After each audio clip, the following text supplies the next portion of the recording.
헤어준TV 정지은입니다. 오늘 제가 소개하려고 하는 것은 인도의 문화입니다.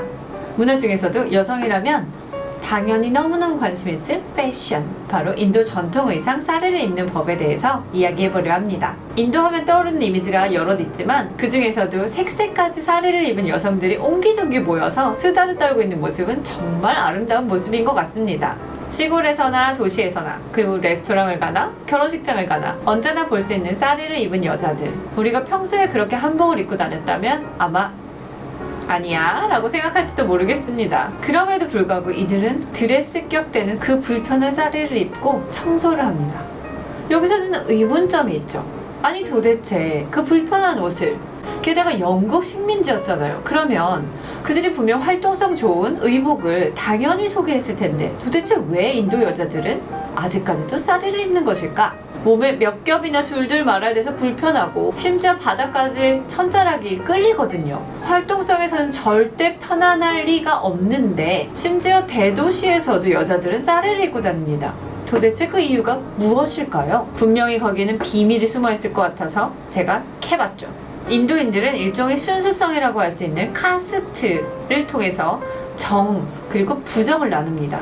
정은 말 그대로 깨끗한 것이고요. 부정은 말 그대로 부정한 것이죠.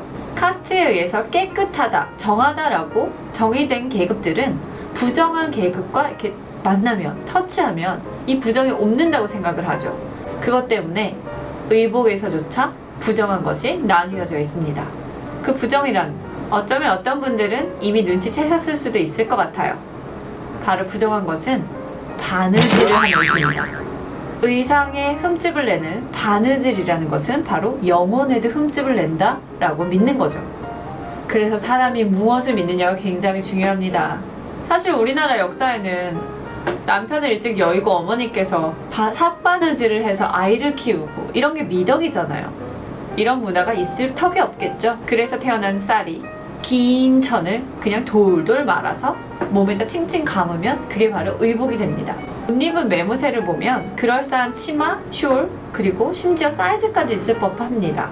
그럼에도 불구하고 그 옷은 그저 긴 카페트 같은 천 한 조각으로 되어 있다는 사실. 물론 상의로 블라우스는 입습니다. 사실 한국에서 보면 상당히 섹시한 옷이라고 느껴질 수도 있어요. 왜냐면 배도 내놨고 등도 내놨잖아요. 이게 또 다른 문화의 차이, 문화의 다름인 것 같습니다. 왜냐면 우리나라는 핫팬츠 입잖아요. 반바지, 아주 짧은 반바지 입고 다니는데 서양 사람들은 그걸 보면서 아이쿠, 가슴을 다 드러내도 바지는 입어야지 라고 생각하시잖아요. 이게 진짜 다른 문화인 것 같습니다. 그런데 심지어 사리는 그 섹시함을 잘 드러내기 위해서 위에는 아무것도 입지 않는 것이 원래 정석이었다고 합니다. 지금은 당연히 쫄리라고 불리는 블라우스를 입습니다.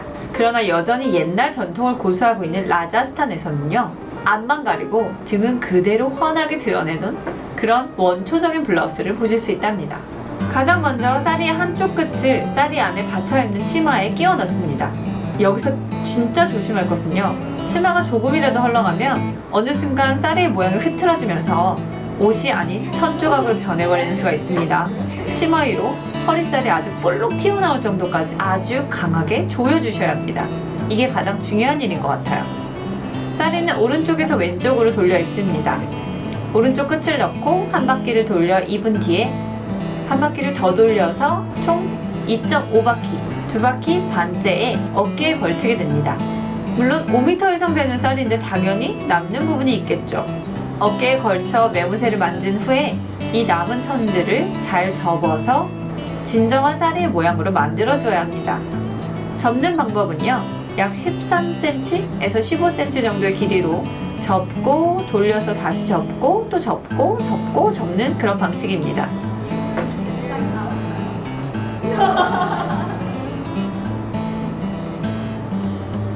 곱게 잘 접힌 면은 착용한 사람 기준으로 중앙에서 조금 왼쪽으로 오게 됩니다. 그리고 접은 면은 다시 치마 속으로 쏙 들어가야만 하는 거죠. 이때 아주 힘겨운 싸움이 시작됩니다.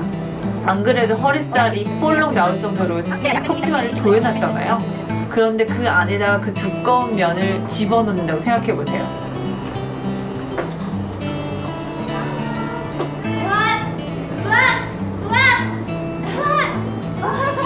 이런 신음을 내도록 만드는 거죠. 밥 먹으면 바로 체할 것 같지 않나요? 쌀이 하단 부분에 매무새를 만져 주름 잡힌 부분 사이로 치마가 최대한 타이트하게 붙을 수 있도록 해야 합니다. 그리고 나면 이제 쌀이 입기 마무리 단계. 바로 우아하게 떨어지는 쌀의 태를 잡는 거죠. 어깨는 되도록 침핀으로 고정시켜서 어깨에서 흘러내려오는 일이 없도록 블라우스와 쫄리를 함께 고정시킵니다. 그리고 쌀의 형태를 잡는 것은 원하는 디자인에 따라서 얼마든지 여러분의 창의성에 맡겨드릴 수가 있어요. 어깨에서 바로 늘어뜨려서 넓게 펼쳐진 그런 너무나도 고급스러운 느낌의 우아한 느낌의 쌀이를 만들 수도 있고요. 하지만 이건 밥도 못 먹겠죠? 그렇게 활동하기가 불편하다 보니 좀 다른 방법. 보통은 잘 접어서 팔에 끼웁니다.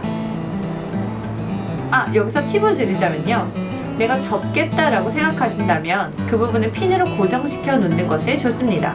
아무래도 활동성이 훨씬 더 좋아질 테니까요. 거울을 보면서 내가 원하는 디자인 느낌을 맞추면 되는 거죠.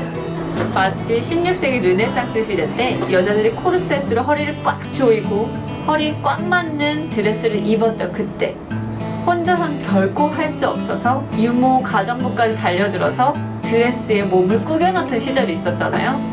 그렇게 저도 스크루티의 도움을 받아서 쌀이를 입었답니다. 그리고 우리가 간 곳은 결혼식 현장. 여러분 그거 아세요? 인도는 굉장히 흥이 많은 나라잖아요. 그러다 보니까 결혼식에 가면은 새벽 2시, 3시까지 춤을 춘답니다. 여행하시는 분들은 꼭 알아두세요. 동네에 말을 타고 가는 남자가 있다. 그러면 그 동네에서는 바로 결혼식이 있다는 얘기거든요. 그 장소가 어딘지 눈여겨보셨다가 여행을 다 마친 저녁에 그곳에 가서 인도 음식도 먹으면서 춤도 추면서 피로를 풀어보는 건 어떨까요? 그렇게 또 인도 문화 하나를 배울 수 있잖아요. 인도에 가시면 쌀이를 입어보는 경험을 꼭 하시기를 추천합니다. 이상 총천연세계의 쌀이를 입은 여인들만 보면 사랑에 빠지는 쭌TV 정지윤이었습니다.